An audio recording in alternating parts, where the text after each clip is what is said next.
السلام علیکم۔ اردو چلت رنگ میں خوش آمدید۔ کہانی شروع ہونے سے پہلے میرے یوٹیوب چینل اردو چلت رنگ کو سبسکرائب کر کے بیل نوٹیفیکیشن کو آن کر دیں تاکہ آپ کو تمام چینل اپڈیٹس ملتی رہیں۔ پلیز ویڈیوز کو لائک بھی کیا کریں، میری ویڈیوز کو زیادہ سے زیادہ شیئر بھی کریں۔ کرمو ایک قوال پارٹی میں برسوں تک تالی بجا بجا کر تال دیتا رہا، پھر آواز لگانا بھی سیکھ گیا۔ پیچھے سے آگے آ گیا اور بڑے قوال کے گھٹنے سے گھٹنا ملا کر بیٹھنے لگا۔ تب بڑے قوال کو تشویش لاحق ہو گئی کہ کہیں وہ اس سے بھی آگے نہ نکل جائے، چنانچہ اس نے کرمو کو چلتا کر دیا۔ کرمو کی آواز تو واجبی سی تھی، مگر اس نے قوالی کے گر سیکھ لیے تھے اور ہارمونیم کی آواز میں اپنی آواز چھپا لینے کی مہارت حاصل کر چکا تھا۔ اس نے اپنی قوالی پارٹی بنا لی اور عرسوں، میلوں اور شادی بیاہوں کے جھمگٹوں میں گاتا رہا اور اپنے تینوں بچوں کو پڑھاتا رہا۔ دراصل بڑے قوال کے ساتھ اسے ملک کے بڑے بڑے شہروں میں جانے کا موقع ملا تھا اور اس نے محسوس کیا تھا کہ اگر اس نے اپنے بچوں کو تعلیم نہ دی تو وہ اس کی طرح اور اس کے باپ دادا کی طرح ڈھول شہنائی بجاتے یا قوالوں کے پیچھے بیٹھے تالیاں پیٹتے پھریں گے، اور اس کی طرح اور اس کے باپ دادا کی طرح ان کی باتیں ہمیشہ ڈھیلی رہیں گی۔ جب اس نے تینوں بچوں کو گاؤں کے اسکول میں داخل کرایا تھا تو سارا گاؤں جیسے سناٹے میں آ گیا تھا۔ لوگ کہتے تھے حضرت آدم کے آسمان سے زمین پر اترنے سے لے کر اب تک کے زمانے کا یہ پہلا میراثی ہے جس سے اپنے بچوں کو تعلیم دینے کی سوچی ہے۔ چودھری نے اسے دارے پر بلایا اور ڈانٹا، شرم کرو کرمو، میراثی ہو کر اپنے بچوں کو پڑھاتے ہو؟ کیا شادیوں میں ان سے لوگ ڈھول شہنائی کی بجائے کتابیں سنیں گے؟ کیوں بگاڑتے ہو انہیں؟ کیوں نام مارتے ہو اپنے نسلی پیشے کا؟ کرمو یہ سب سنتا رہا اور چپکا رہا، البتہ مسکراتا رہا۔ چودھری کی اس ڈانٹ پر کہ اب کچھ بکو بھی، اس نے کچھ کہا تو بس اتنا کہ اقبال قائم عمر بھر دال ساگ کھانے والے کا بھی ایک آدھ بار مرغ بٹیر کا سالن چکھنے کو جی چاہتا ہی ہے۔ کرمو نے قوالی کے نام پر چیخے اور بڑکے مار مار کر پیسہ جمع کیا اور بچوں کو یوں پڑھایا کہ وہ گرمیوں کی چھٹیوں میں گاؤں آتے تھے تو میراثی کی اولاد لگتے ہی نہیں تھے۔ پھر وہ نہ جانے کیا پٹی پڑھ کر آتے تھے کہ میراثی کے بیٹے ہونے سے شرماتے بھی نہیں تھے۔ کہتے تھے ٹھیک ہے ہم کرمو میراثی کے بیٹے ہیں، مگر چودھری کی طرح ہماری پیڑھی بھی تو حضرت آدم ہی سے ملتی ہے۔ پھر یہ لڑکے ادھر لاہور، کالا شاہ کاکو اور فیصل آباد کی طرف ملوں میں ملازم ہو گئے اور باپ کو ہر مہینے اتنا بہت سا روپیہ بھیجنے لگے کہ کرمو اپنی قوال پارٹی توڑ کر اپنے گھر میں رہنے لگا اور صاف ستھرے کپڑے پہننے لگا اور خیرات دینے لگا، اور پھر ایک سال اس نے زکوٰۃ تک نکالی۔ چودھری نے یہ سنا تو اتنا ہنسا کہ اس کی آنکھوں سے پانی بہنے لگا۔ حرام کی اولاد، اس نے کہا، اتھلا کمینہ کہیں کا، دیکھ لینا لوگو، سال دو سال میں خود زکوٰۃ مانگنے نکل کھڑا ہوگا، اگر اس وقت تک قیامت نہ آ گئی تو۔ ایک میراثی جب زکوٰۃ دینے لگے تو سمجھو سورج سوا نیزے پر اترنے کو ہے۔ اور چودھری پھر یوں ہنسنے لگا جیسے رونے لگا ہے۔ کسی نے کرمو کو چودھری کی یہ بات بتائی، وہ بولا، چودھری خفا کیوں ہو رہا ہے؟ میں نے اسے تو زکوٰۃ نہیں بھجوائی، اسے بھی دیتا مگر ابھی زکوٰۃ لینے کا حق نہیں بنتا اس کا، آہستہ آہستہ حقدار ہو جائے گا، زمانہ بدل رہا ہے۔ جن لوگوں نے کرمو کو چودھری کی بات بتائی تھی انہوں نے چودھری کو کرمو کی بات بتانا بھی ضروری سمجھا۔ اس وقت چودھری شربت پی رہا تھا، یہ بات سنی تو اسے اچھو ہو گیا اور شربت اس کی ناک سے بہنے لگا۔ پھر ایک روز کرمو گلی میں بیٹھا لوگوں سے گپ ہانک رہا تھا، باتوں باتوں میں کہنے لگا، میں میراثی ہوں پر 3 بابو لوگوں کا باپ بھی ہوں، اس لیے جی چاہتا ہے یہاں گلی میں بیٹھنے کی بجائے ایک پکی بیٹھک بنوا لوں، اس میں پلنگ اور مونڈے بچھا دوں اور تم سب کے ساتھ بیٹھ کر دنیا جہاں کی اچھی اچھی پیاری پیاری میٹھی میٹھی باتیں کروں۔ بیٹھنے کے لیے چودھری کا دارا تو ہے، مگر میں وہاں بیٹھتا ہوں تو ایسا لگتا ہے جیسے سر کے بل کھڑا ہوں۔ یہ بات کر کے وہ اپنے گھر گیا हुक्का ताज़ा किया, चिलम पर आग सजाई और कश लगाने के लिए चारपाई पर अभी बैठा ही था कि चौधरी की तरफ से उसे बुलावा आ गया। उसने दारे पर कदम रखा ही था कि 3-4 गुंडों ने उसे दबोच कर गिरा दिया और चौधरी का पला हुआ मुंशी उसकी पीठ पर जूते बरसाने लगा। साथ साथ चौधरी उसे गालियां देता रहा और कहता रहा, बैठक बनाएगा कमीना, दारा लगाएगा मेरी तरह, 4 पैसे क्या आगे कि अपनी औकात ही भूल गया रजील, लगाओ और लगाओ। करमू को इतने जूते लगे कि किसी और को लगते तो वो गिनती भूल जाता, मगर करमू गिनता रहा। मैं तो गिनता रहा, उसने अपने मिलने वालों को बताया। मैं तो गिनता रहा ताकि क़यामत के दिन खुदा के सामने जूतों का हिसाब चुकाने में मुझसे कोई गलती ना हो जाए। 62 लगे थे, 62 पूरे करूंगा खुदा के हजूर इंशाल्लाह। 1 के 70 ना सही, चौधरी के लिए तो मेरा एक ही जूता बहुत है सारे जहान की मखलूक के सामने। इन्हीं दिनों वोट दर्ज हो रहे थे। वोट दर्ज करने वाले उस गांव में भी आए और करमू का वोट भी दर्ज करने लगे। तब उनमें से एक बोला, भाई तुम अपना नाम कर्मा बताते हो, मगर कर्मा क्या नाम हुआ? करम अलाही होगा या करम अली या करमदीन, कर्मा कोई नाम नहीं होता। ये तुम्हारे असली नाम का बिगाड़ मालूम होता है। करमू बोला, मैं मिरासी हूँ जी, और मिरासियों के नाम ऐसे ही होते हैं। मेरे नाम का बिगाड़ तो करमू है। जैसे मेरे बाप को लोग गामू कहते थे, पर उसका असली नाम गामा था। जिच होकर उन्होंने फहरिस्त में कर्मा, वल्द गामा, जात मिरासी, पेशा गिदागरी के अल्फाज लिखे तो करमू बिगड़ गया। नहीं साहब जी, मैं गदागर नहीं हूँ। गिदा का 1 पैसा भी मुझ पर हराम है। मैं तो उम्र भर अपनी मेहनत की कमाई खाता रहा। मेरे बच्चे पढ़ लिख गए तो ये भी मेरी मेहनत की कमाई है। अब वो मेहनत करते हैं और मेरी मेहनत का बदला चुकाते हैं। मैं तो अब ज़कात भी निकालता हूँ, फिर मैं गिदागर कैसे हो गया? गिदागरी इतनी सस्ती है तो चौधरी को गिदागर लिखो कि किसान मेहनत करता है और चौधरी खाता है। चौधरी को खबर मिली कि करमू ने वोट दर्ज करने वालों के सामने उसे गिदागर कहा है। उसे फौरन दारे पर बुलाया गया और सब गांव वालों के सामने चौधरी ने अपने मुंशी से उसे जूते लगवाए। जूते लग रहे थे जब करमू अचानक उठ बैठा और मुंशी की कलाई जकड़कर बोला, बस 62 पूरे हो गए, मेरा कोटा मुझे मिल गया। ज्यादा लगाओगे तो क़यामत के दिन चौधरी जी को ज्यादा तकलीफ होगी। मुझे तकलीफ होगी? चौधरी यूं हैरान रह गया जैसे उसके सर पर सूरज गिर पड़ा है। मुझे कैसे तकलीफ होगी कमीने? करमू के तेवर बदले हुए थे। बोला, चलिए आपको तकलीफ नहीं होगी तो आपका हिसाब पूरा करने वाले फरिश्ते को तकलीफ होगी। मेरा हिसाब? चौधरी ने इस तरह पहलू बदला जैसे पलंग पर ही खड़ा हो जाएगा। क्या बकते हो? मेरा हिसाब कैसा? जी यही गरीबों को जूते लगवाने का हिसाब, 1 के 70।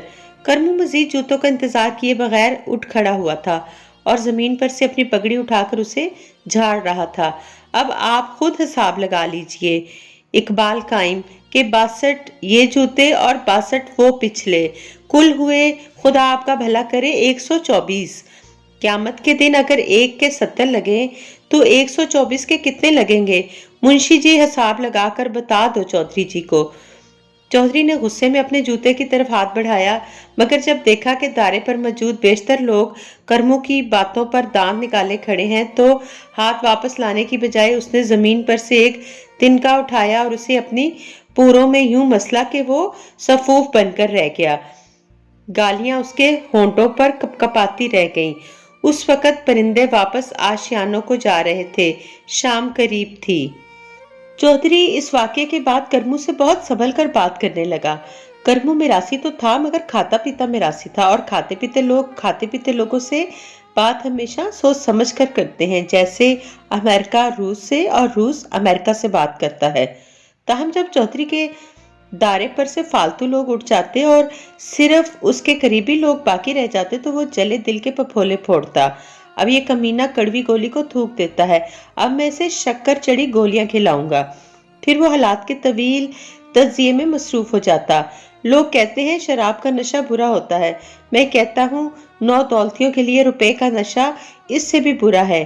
करमू को देखो, कहाँ तो जब भी मुझे ये मिरासी ज्यादा मिलता था, इकबाल काइम की रट लगाता हुआ रकूह में चला जाता था, और कहाँ ये दिन के कल कहने लगा, मैं उधर लाहौर फैसलाबाद की तरफ जा रहा हूँ, कोई चीज चाहिए तो लेता हूँ, कोई छड़ी वड़ी, कोई जूता वूता, ये सब रुपए का नशा है। फिर चौधरी ने गर्दन को खींचने की हद तक खींचकर इधर उधर देखा और बोला, कहीं वो किसी कोने खुदरे में बैठा तो नहीं है, हराम की औलाद। याद है कि एक बार मैं यहीं दारे पर उसी की बातें कर रहा था और अंधेरे में मुझे पता न चला कि वो कमीना भी एक तरफ बैठा है।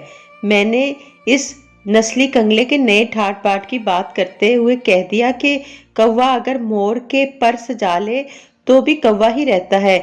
इस पर वो मेरी चिलमे भरने वाला, मेरे अस्तबल साफ करने वाला भरे दायरे में बोला, वैसे चौधरी जी, सियानों से सुना है कि मोर भी कौवे ही की नस्ल में से है, सिर्फ रंगदार पर निकाल लिए हैं और नाचना सीख गया है। याद है ना, रुपए ने इतने हौसले बढ़ा दिए हैं इस अफलातून के पट्टे के, वरना यहाँ मेरे सामने बिल्ली की तरह मनाता फिरता था।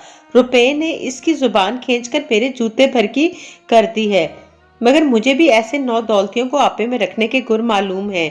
जूते पर चाहे सुनहरा काम हुआ हो, रहेगा तो वो जूता ही और पाँव ही में पहना जाएगा। इस मिरासी के बच्चे को मेरे गांव में रहना है तो मिरासी बनकर रहना होगा, देख लेना। सर्दियों के दिन थे। करमू चंद रोज अपने बेटों के यहाँ गुजार कर वापस आया तो उसने सुनहरे रंग का एक कंबल ओढ़ रखा था। लोग इस कंबल को छूते तो हैरान रह जाते कि क्या किसी भेड़ की ऊन इतनी नरम भी हो सकती है। करमू के एक रिश्तेदार ने उस कंबल को छुआ तो बिस्मिल्लाह पढ़कर कंबल का कोना मुंह में डाल लिया और बोला, सूजी का हलवा हो तो ऐसा कि जब जी चाहा ओढ़ लिया, जब जी चाहा खा लिया। खुद करमू मिलने वालों को बताता रहा कि पूरे 100 का है, और फिर सिर्फ खूबसूरत ही नहीं है, अंदर से भी बड़ा गन्नी है। बाहर बर्फ गिर रही हो तो कंबल में अंगीठी सी दहकती रहती है। पो की ठंड में भी पसीना आने लगता है, पंजतन पाक की कसम। पूरी बस्ती में उस कंबल के चर्चे होने लगे।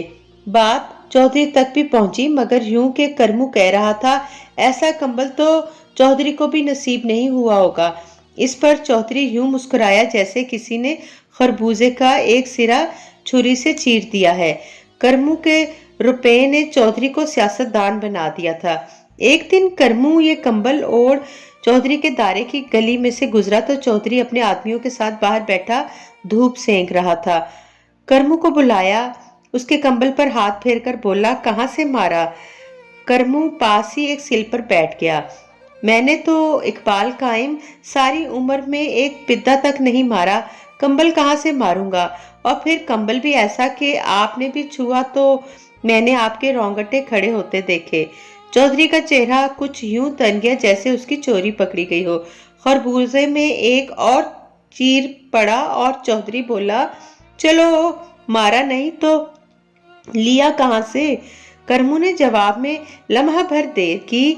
उसकी आंखें चमकी। अपने बेटों के जिक्र पर हमेशा यूं मालूम होता था जैसे उसकी पुतलियों में रखे हुए चरागों की लुएं जल उठी हैं। काला शाह काकू में मेरा बेटा है ना सरफराज? हाँ वो सरफा। चौधरी ने करमू की तस्हीह की। जी हाँ, वो ही सरफराज। करमू ने अपनी गलती की तस्हीह को कोई अहमियत न दी। वो कहने लगा कि बाबा, अब के यहाँ से एक अच्छा सा जूता ले जाओ। मैंने कहा, बेटे जूते उधर गांव में बहुत हैं, कुछ और ला दो, कोई तोहफा चीज। वो ये कंबल ले आया। मलेशिया में उसके किसी और दोस्त का अब्बा रहता है, वो ये कंबल अपने बेटे के लिए लाया। सरफराज ने उससे अपने अब्बा के लिए खरीद लिया। चौधरी बोला, देखो करमू, अगर मैं कहूँ कि मुझे ये कंबल चाहिए तो ले लीजिए ना इकबाल काइम।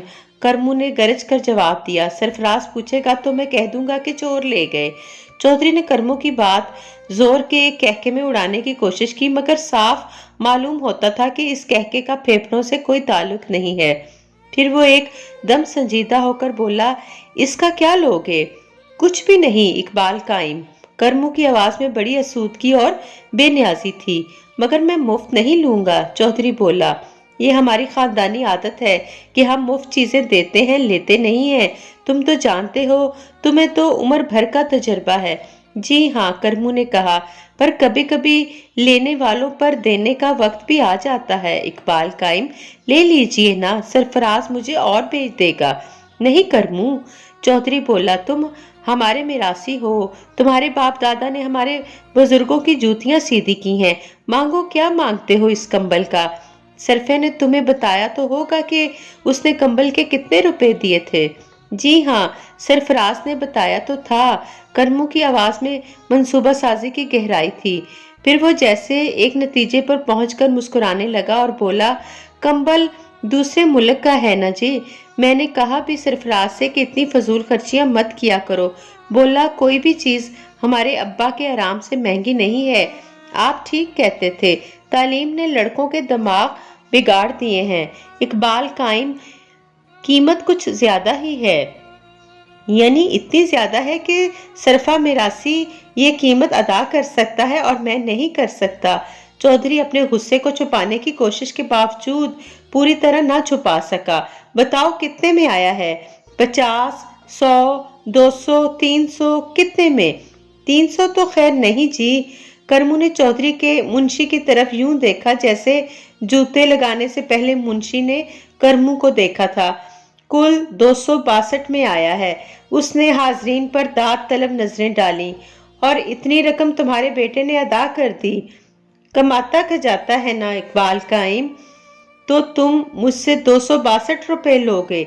आप 62 रहने दीजिए, उनका हिसाब फिर होता रहेगा।